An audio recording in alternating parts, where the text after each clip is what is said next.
Hoy vamos a ver el tema del humo en la computación cuántica. Lo vemos. Como todos habréis visto últimamente, hay un montón de noticias que están saliendo prácticamente cada semana sobre nuevo dispositivo cuántico, nueva ventaja cuántica obtenida y demás. Mismamente, uno de los ejemplos más grandes ha sido hace un par de meses el tema del dispositivo Willow que sacó Google, que era capaz de resolver un problema que un ordenador clásico tardaría millones de años en resolver y lo hacía en unos segundos.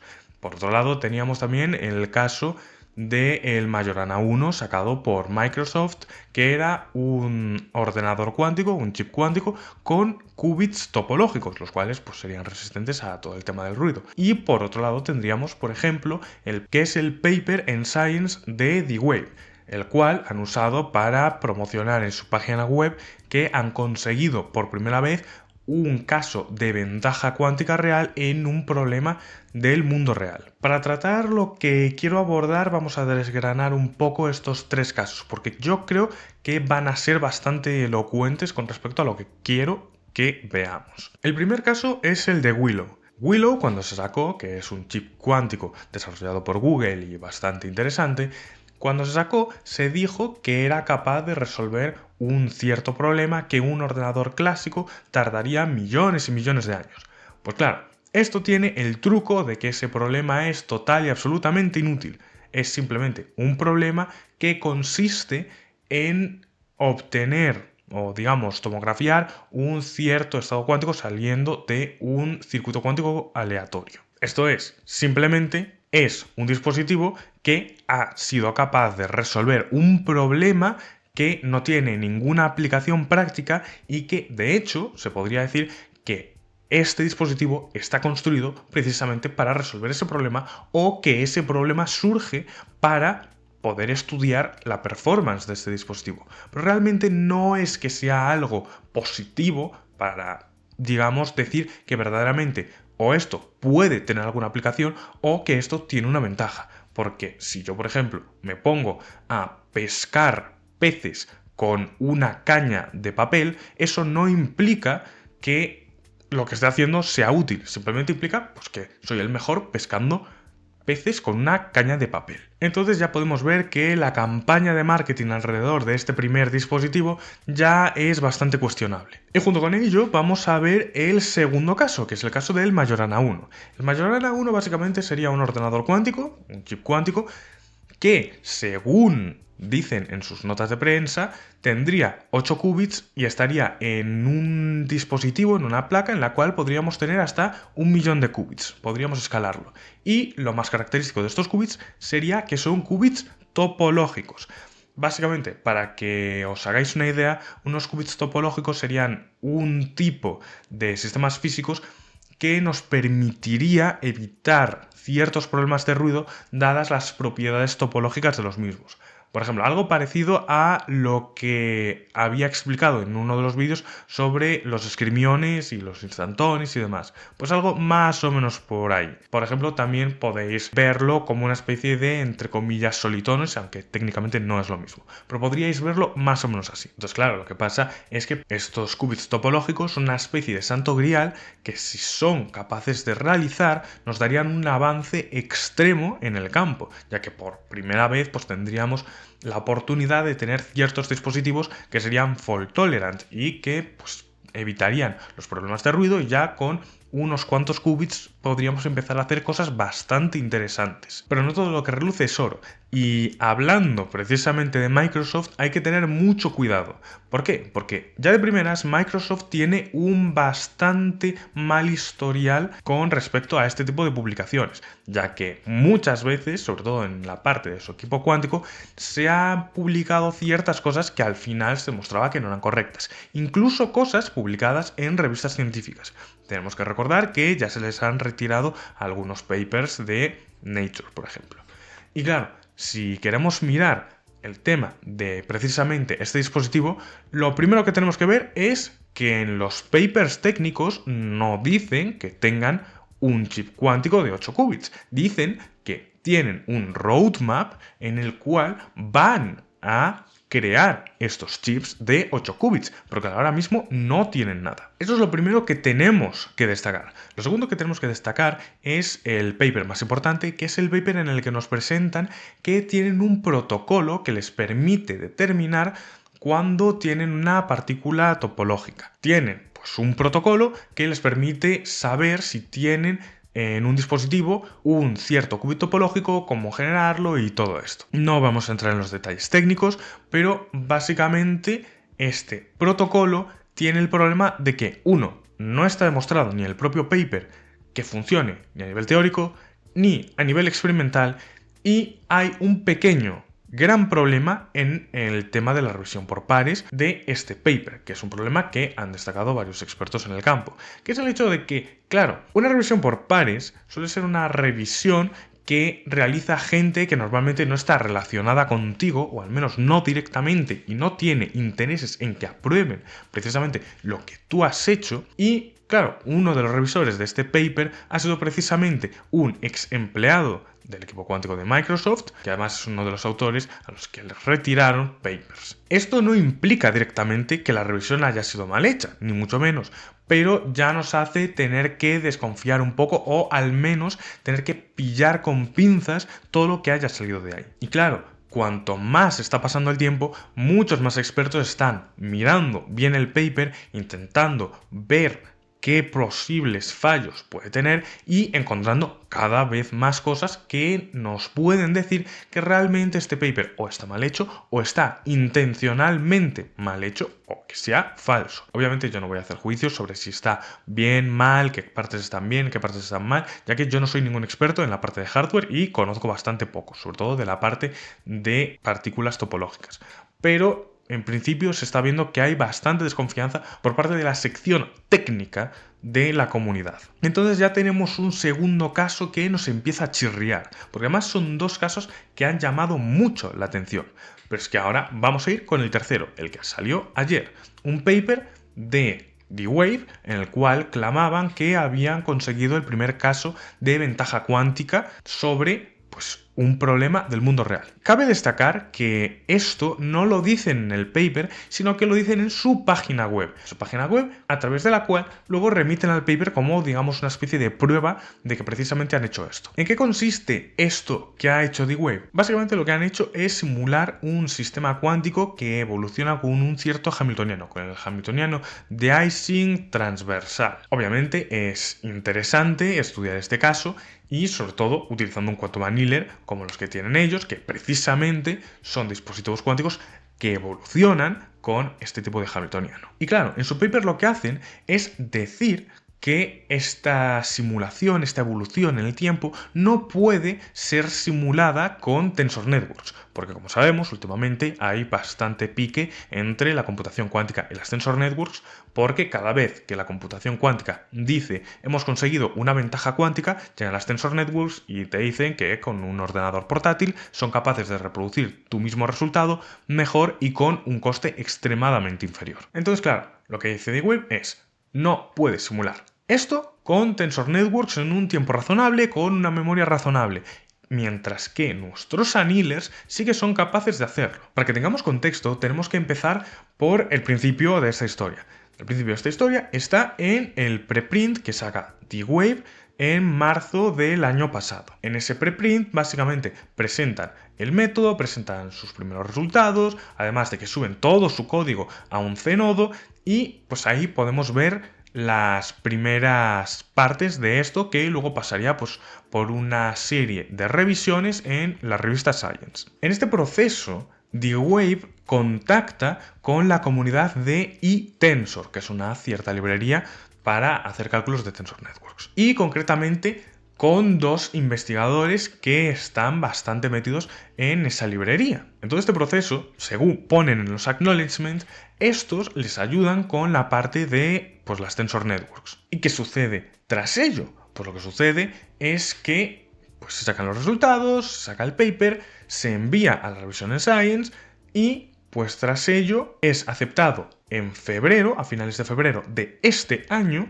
y finalmente es publicado ayer, día 12 de marzo. Entonces, hasta este punto uno podría simplemente decir, vale, pues hemos tenido un proceso en el cual pues hemos tenido bastantes expertos implicados, hemos hecho unos estudios y hemos visto unos ciertos resultados. Hasta aquí, todo bien. Todo normal. Obviamente, todos los que hayan trabajado con Quantum Annealers pueden estar un poco extrañados de que pues, los resultados hayan sido tan buenos, sobre todo con respecto a las Tensor Networks, pero en principio son creíbles los resultados. Hasta que pasa una cosa. A principios de marzo sale un paper, que de hecho os voy a dejar en la descripción del vídeo, ambos papers, el de D-Wave y este otro que menciono. Este paper, que más bien es un preprint que aparece en Archive, es precisamente uno en el cual dicen que el paper de D-Wave, el que ahora es publicado en Science, que es publicado después de la aparición de este preprint, pero es publicado después simplemente porque había sido aceptado antes de la aparición de este preprint, porque este paper es aceptado en Science alrededor del 20 de febrero y es publicado el 12 de marzo,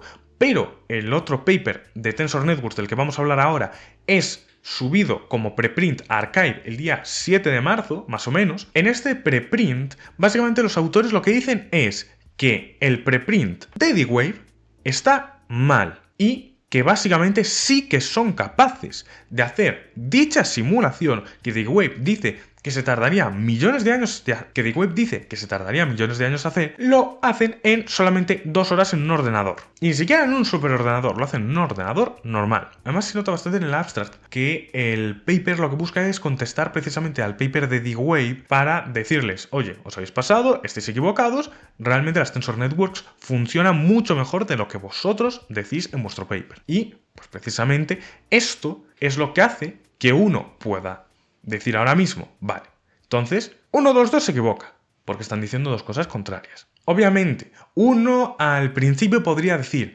vale, pero es que uno es un paper que está publicado en Science, que es una de las revistas más importantes del mundo en el ámbito académico, y el otro es un preprint que está enviado a Archive y que no ha pasado la revisión por pares. Sin embargo, tenemos que darnos cuenta de que la ciencia se puede equivocar y que también las revisiones por pares no son perfectas, además de que se van haciendo nuevos descubrimientos con el paso del tiempo. Y puede ser simplemente que este paper lo que nos esté diciendo es que verdaderamente el paper que está ya publicado en Science esté mal, o que simplemente esté incompleto porque se han utilizado técnicas que no son realmente las más óptimas para hacer esas simulaciones con Tensor Networks. Y aquí es donde entra mi punto de especulación, por un pequeño detalle. Uno de los autores de este segundo paper, del paper de Tensor Networks que responde al paper de D-Wave, es precisamente una de las personas de la comunidad de eTensor que aparece en los agradecimientos del paper de D-Wave publicado en Science. Por tanto, se podría llegar a pensar que hay tres posibilidades. La primera es simplemente que D-Wave pues se ha equivocado cuando ha hecho estas simulaciones y pues que podría haber sido mejor. La segunda es que estos autores, después de haber visto las pruebas que hacían los de D-Wave, pensaron en formas mejores de hacerlo y que a partir de ahí han generado un nuevo conocimiento. O lo que yo, personalmente, a título personal, y sin hacer ninguna declaración, digamos, seria, lo que yo sospecho simplemente sería que, al igual lo que ha sucedido, es que, y esto no me sorprendería, que D-Wave haya intentado hacer unas ciertas pruebas para demostrar que sus solucionadores, que sus dispositivos son muy buenos, y por ello mismo haya hecho mal las simulaciones en Tensor Networks para como darle más ventaja a su producto, porque hay que recordar los golpes que se está llevando últimamente la comunidad de la computación cuántica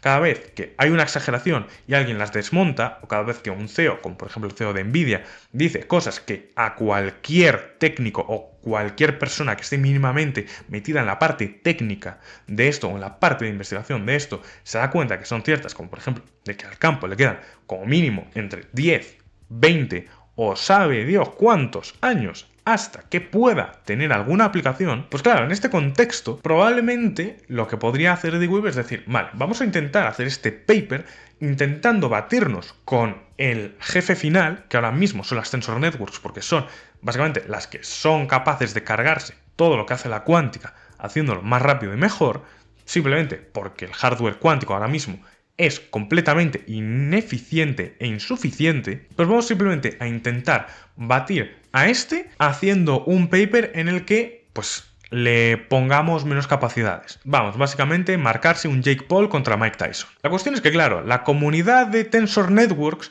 no es como la comunidad de computación cuántica. Y esto es algo que vamos a discutir ahora. Mientras que la computación cuántica está compuesta últimamente por gente que quiere más hacer negocio o vender productos que por gente que quiere hacer investigación, la comunidad de Tensor Networks está prácticamente compuesta por gente que lo único que quiere hacer es investigar. Gente que sigue en la rama de la ciencia y no ha pasado tanto a la rama de negocio. Esto lo que hace es que precisamente como la gente de Tensor Networks tiene cariño a lo que hace y les encanta su campo, porque yo, por ejemplo, como alguien de Tensor Networks, me encanta todo lo que hago, de hecho precisamente por ello no voy a hacer un doctorado en Tensor Networks, yo lo voy a hacer en Quantum Machine Learning, precisamente por ello, cuando vemos algo que no nos encaja, no nos gusta demasiado que esté ahí. ¿Y cuál es la cosa más fundamental y básica de un científico? Intentar demostrar que otros se equivocan. Entonces, claro, al igual lo que pasó es que estos investigadores vieron que D-Wave quería utilizar las Tensor Networks simplemente para vender su producto, menospreciándolas o tirándolas por tierra, y ellos dijeron, pues no. Entonces, lo que vamos a hacer va a ser contraatacaros y vamos a hacer las cosas bien y vamos a tiraros todo lo que hayáis hecho a partir de esta acción deshonesta. Ojo, no estoy ni mucho menos acusando a D-Wave de ser deshonestos, todo puede ser una equivocación simplemente.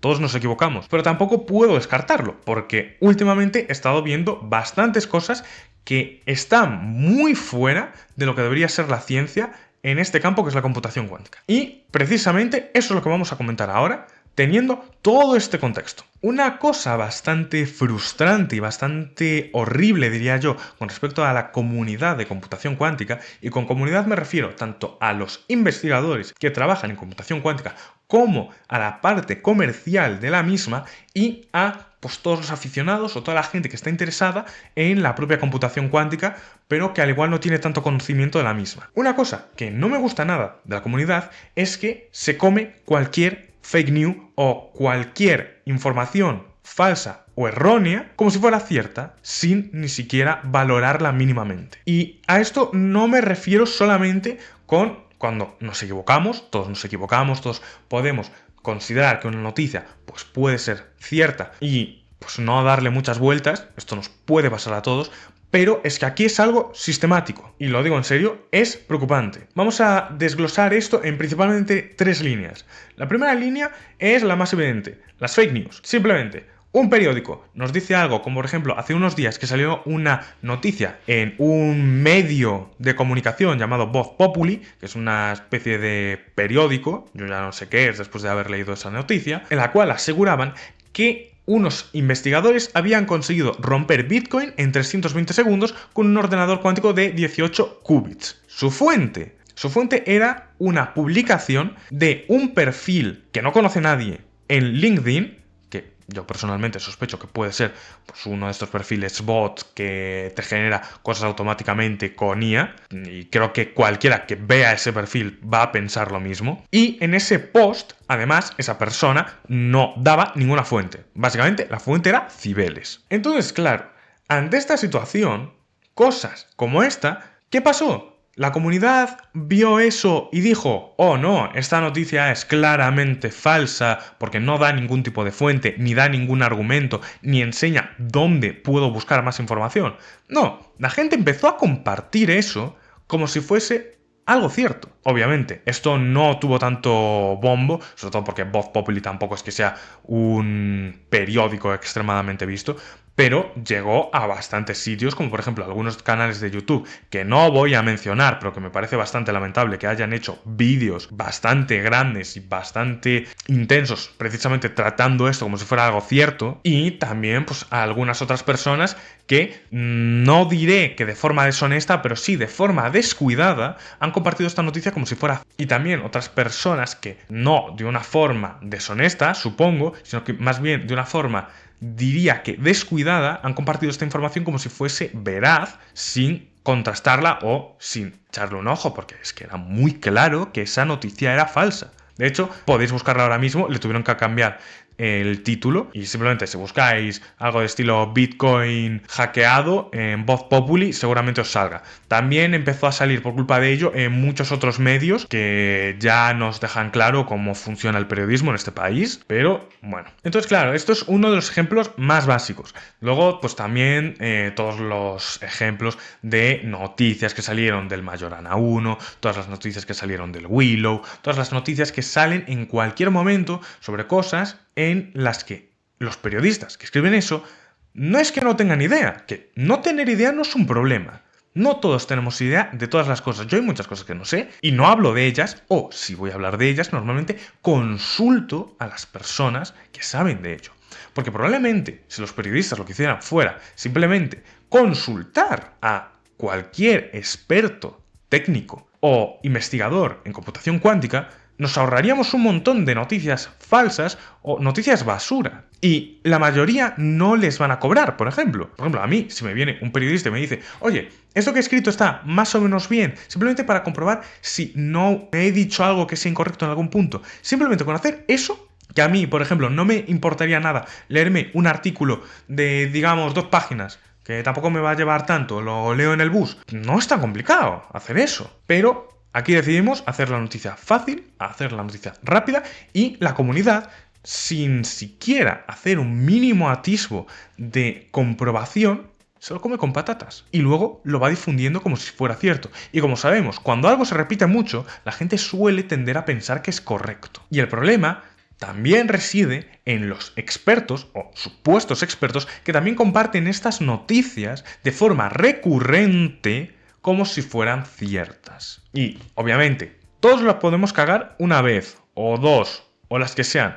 Pero si es algo recurrente, ahí tenemos que empezar a valorar si lo que estamos compartiendo realmente está bien. Esa es la primera rama. La segunda rama es un poquito más compleja, que sería el tema de las ventas. Esto es, nosotros cuando estamos en una conferencia o un congreso en el cual hay gente que no es investigador técnico, que son gente de marketing, que son gente de negocio, que son gente de mercado, que son gente de comercio, no podemos simplemente coger todo lo que dicen como si fuera cierto. Obviamente, tú si le preguntas a un fabricante de engranajes cuántos engranajes necesito para hacer un reloj fantástico, me va a decir el máximo número de engranajes posible porque cada engranaje lo que hace es que tu reloj sea más preciso, porque no sé qué, porque quiere venderte su producto. Entonces eso es lo primero que tenemos que hacer, darnos cuenta de que, obviamente, si estas personas nos quieren vender su producto, sus servicios o su software cuántico, tenemos que ser críticos con ello.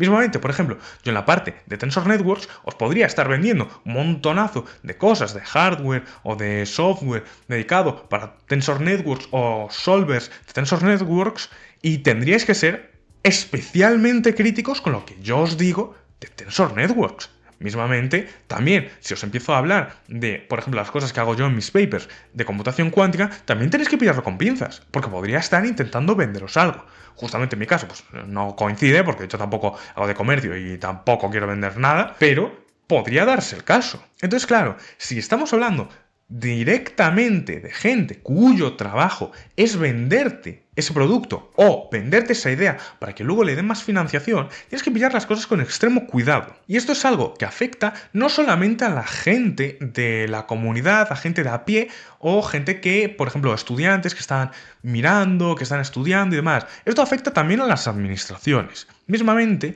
una empresa pública, si recibe pues un montonazo de información, o una empresa privada también, si recibe un montonazo de información de, pongamos, consultoras o centros tecnológicos o lo que sea, que quieren venderles el producto de la computación cuántica y no son mínimamente críticos para saber si lo que les están diciendo tiene el más mínimo sentido, pues acaban vendiéndoles absoluta basura. Y esto ya ha pasado muchas veces con otras tecnologías. Además de que hay que tener en cuenta otro aspecto muy importante.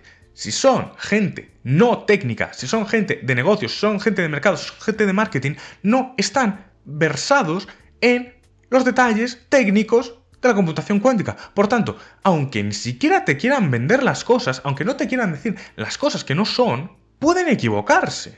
Es como, por ejemplo, si a mí me preguntáis sobre, imaginaos, LLMs, o me preguntáis sobre blockchain, no tengo ni idea. Yo no sé de eso, porque yo de lo que sé es de Tensor Networks, de computación cuántica digital y pues de algunas cosas de física. Pero no estoy versado en cualquier cosa. Y eso que yo soy una persona técnica, una persona de investigación que está mucho más cerca de eso de lo que estaría, por ejemplo, una persona de administración, una persona de marketing, una persona de comercio. Por tanto, obviamente, aunque no sea un mensaje intencionadamente erróneo, puede ser simplemente que se estén equivocando porque no saben de ello. Porque también, esto es un punto muy importante, y esto también es algo que afecta muy negativamente precisamente a la gente de comercio, es que no suelen hacer caso a las recomendaciones que les dan los técnicos. Esto es, si tu técnico te dice, mira, esto que has dicho aquí es incorrecto, pues tienes que hacerle caso. Pero normalmente no se hace caso. ¿Por qué? Porque lo más importante es vender el producto. Y obviamente el rigor no vende productos. El rigor no trae pan sobre tu mesa. Pero vender ideas que son completamente falsas y que no tienen ningún sentido sí que te trae pan a la mesa. Pero lo trae ahora y a futuro, cuando la gente vea que has mentido o que has prometido cosas que no puedes hacer, hay un problema. Pero eso lo vamos a ver justo después. Ahora el siguiente punto. El siguiente punto es muy importante. Es el punto de la propia comunidad compartiendo cosas incorrectas y los pseudo expertos compartiendo cosas incorrectas. Hay que tener en cuenta una cosa muy clara, muy sencilla y yo creo que muy obvia, pero que a la gente no le está entrando en la cabeza. Por hacer un curso de computación cuántica no eres experto en computación cuántica. Puedes hacer algunas cosas, puedes entender algunas cosas, pero no eres experto en ello. Por tener una carrera de física, matemáticas o informática, no eres experto en computación cuántica. Por tener un máster en computación cuántica o en tecnologías cuánticas, no eres un experto en computación cuántica. Por tener un doctorado en computación cuántica, tampoco eres un experto en computación cuántica. Por investigar en computación cuántica, tampoco eres un experto en computación cuántica. Eres un experto en computación cuántica cuando llevas años trabajando en ello, cuando has escuchado a mucha gente, cuando le has cagado muchas veces, cuando le has enseñado a muchas otras personas y cuando has publicado muchas cosas y cuando has hecho muchas investigaciones. Mismamente, yo no soy un experto en computación cuántica, ni soy un experto en Tensor Networks porque no llevo el tiempo suficiente y porque aún no he investigado las cosas suficientes, no me he desarrollado lo suficiente y no he cometido todos los errores que necesito cometer para saber todo sobre el campo. Porque aún soy una persona que lleva 2 años y medio o 3 años haciendo este tipo de cosas. No llevo más. Un experto, al igual es alguien que lleva 10 años en esto. Y aquí veo a mucha gente que lleva, al igual, unos meses haciendo una investigación súper básica o un par de meses programando en Qiskit o ni siquiera, gente que está especializada en la parte de negocio y simplemente ha hablado con mucha gente que sabe, que piensan que ya son expertos por ello. Y no lo son. Y esto es algo muy dañino. Esto es algo muy dañino porque eso acaba llegando a que esas personas de este tercer grupo empiecen a compartir información que ellos pueden pensar que es cierta, que pueden pensar que es veraz, pero la comparten y eso genera un montón de información falsa yendo por la red y falsas expectativas. Y eventualmente esta gente se acaba convirtiendo en el segundo grupo de gente. Y claro, uno podría pensar, bueno, pero esto solo afecta a los investigadores porque luego tienen que combatir un poco esa desinformación y demás. No, esto afecta a todo el mundo. Por lo siguiente, imaginaos que alguien un día te dice, puedo hacer 10 flexiones, cuando en realidad puedo hacer 8. Al día siguiente, obviamente, cuando le pregunten, oye, tú ayer podías hacer 10 flexiones, hoy podrás hacer más, hoy podrás hacer 12. Y dirá, sí, puedo hacer 12. Pero ahora solo puedo hacer 9. Al día siguiente le dirán, puedes hacer 15, pero solo podrá hacer 10. Y a partir de ahí empezará a generarse una bola de nieve. Esto es, empezará a haber unas expectativas completamente irreales sobre lo que puede hacer la tecnología o sobre lo que puede llegar a hacer la tecnología que no se corresponden con la realidad. Mismamente, un ejemplo súper básico es lo que se dice constantemente de que la computación cuántica siempre te va a dar el mejor resultado en optimización combinatoria, cuando no es cierto. También que la computación cuántica es buena para resolver problemas NP-hard y los puede resolver en un tiempo muy razonable, cuando nadie espera eso. En el mundo técnico, por ejemplo, esperamos que en optimización combinatoria podamos tener a veces speedups de, por ejemplo, nivel cuadrático, pero no nivel exponencial, porque eso implicaría que BQP es igual a NP, y eso tampoco es algo que se espere. También el tema de resolución de sistemas de ecuaciones lineales usando, por ejemplo, algoritmos como el HHL, que el HHL, por ejemplo, solo sirve en unos contextos tan extremadamente específicos que pues, no se cumplen prácticamente nunca o nunca. Y además de que tiene muchos más detalles técnicos que simplemente decir, es que simplemente enganchas esto con esto y ya tienes la solución. Pues no es así. Tiene letra pequeña, tiene un montonazo de detalles de implementación, detalles de algoritmos o subrutinas que tienen que engancharse con otras para hacer ciertas cosas de forma eficiente que, pues por ejemplo, en el paper original no están detalladas. Porque esto no es simplemente llamar a una SDK que te pueda hacer las cosas. Esto no es un import transformer, por ejemplo. Esto es un bajar a bajo nivel y prácticamente programar a máquina y diseñar los algoritmos desde cero, porque los algoritmos se diseñan matemáticamente. Y claro, todo esto genera unas expectativas de podemos abarcar X, Y y Z problemas cuando al igual no podemos abarcar ninguno. O no se espera ni siquiera que nunca se pueda abarcar ninguno de ellos. Y claro, empiezas a hacer informes, empiezas a hacer evaluaciones en las cuales dices, sí, estamos pudiendo abarcar esto simplemente porque estás poniendo unos problemas tan pequeños que eso lo podrías hacer hasta a mano, estás poniendo unos casos particulares en los que sabes que sí o sí va a poder funcionar porque cualquier cosa funcionaría, o incluso diseñas los datos para que digan lo que tú quieras decir. Y eso no es científico, eso es una estrategia de marketing. Y precisamente por eso mucha gente dice que la computación cuántica solo es humo. Precisamente porque están pasando estas cosas. Y estas cosas lo que va a hacer es que a futuro, cuando ya nos digan, vale, pues ahora ya no estés solamente con Toy Models, ahora, supuestamente, según las cosas que nos llevas prometiendo durante 5 años, ahora deberías poder ir a producción, podrías comparar tus métodos contra los métodos clásicos que ya hay en el mercado y vamos a ver cuál es la performance. Y cuando ahí se vea que la performance es una basura porque se está aplicando a los casos a los que no se debería aplicar, pues claro, las cosas que sí que funcionen se van a descartar simplemente porque la gente verá que el 99% es una basura, porque se ha prometido, en su gran mayoría, cosas que no son ciertas o que no son realistas. Y esto es algo que nos afecta a todos. Nos afecta tanto a los investigadores, nos afecta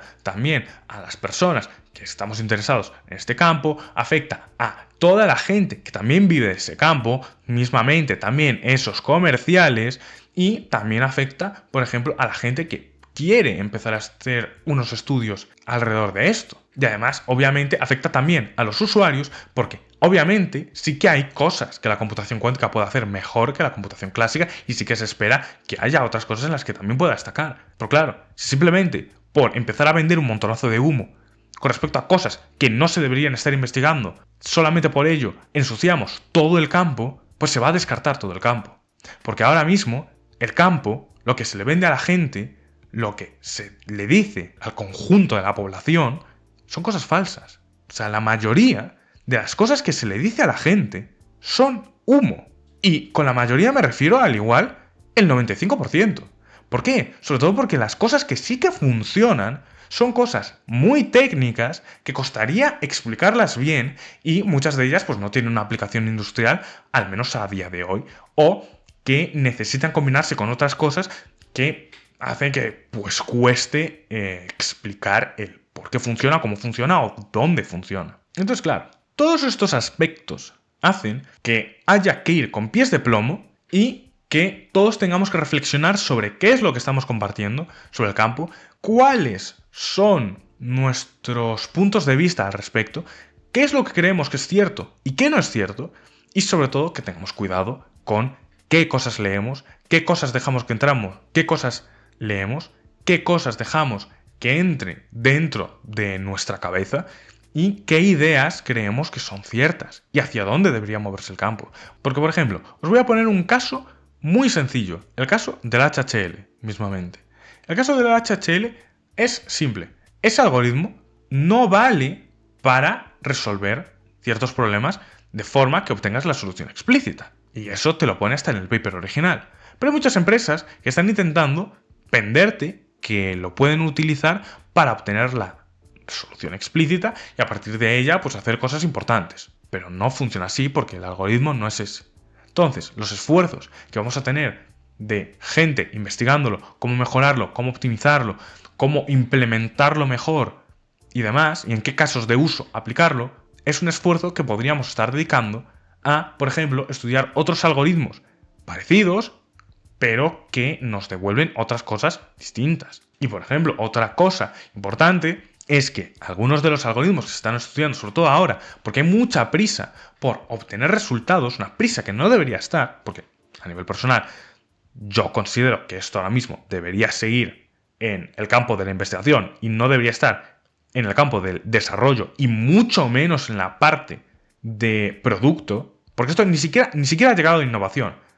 Esto no es un TRL7, esto es un TRL2, con suerte, porque hay algunas cosas que funcionan, pero ya está. Es un TRL2, 3 si me apuras.